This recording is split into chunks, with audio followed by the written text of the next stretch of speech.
or even giving them that right to reply, where assumptions are taken over from fact, where the basic skepticism that an editor must have is not shown. These are points that also need to be looked at. What even surprises me even more in the process, because as I said, I want to see a quid pro quo. If you can show me the only quid pro quo that is seen on those tapes clearly is what Sunil mentioned. And it doesn't concern a journalist. It concerns a politician who gets the speaker changed. And the speaker is changed. I didn't see the face of that individual on the cover of any of the magazines because obviously they didn't do their homework. That's the truth. But we don't want to face that truth. Because, as we do in television, we do shock and awe journalism today. We pronounce people guilty before they are innocent.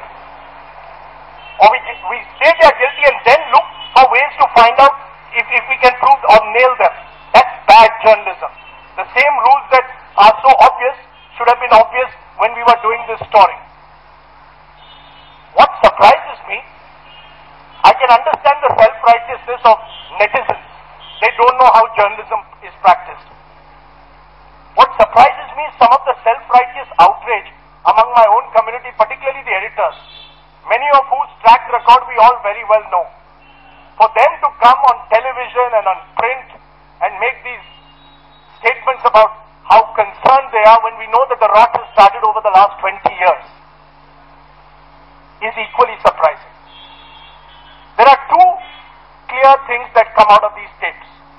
A, that corporate wars, be it over telecom or gas, subvert an entire system.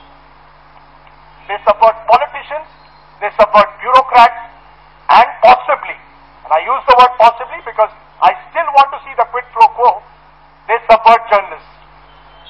We all know that there are journalists who are subverted.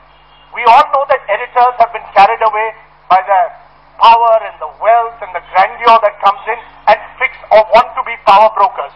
To that extent, these tapes perhaps reflect that.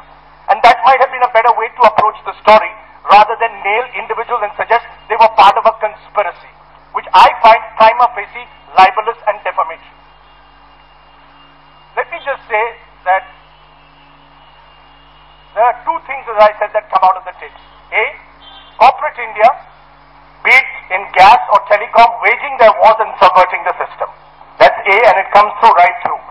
You go through the tapes and you find the way in which they wanted spectrum allotted, they wanted ministers to be changed, they wanted to change government policy. That comes through. The second thing that comes through, and this is really what should have been the focus, is the worrying proximity that exists today between journalists, corporates, and the political class. And I think really we should be asking ourselves, rather than self-righteousness, which gets us nowhere, practical solutions. Why has this happened? And the way to do that is ask yourself, why has this proximity emerged? Why is it today that the journalist, the politician, and the corporate are so close to each other? And I'll give you three broad reasons why I believe this has happened.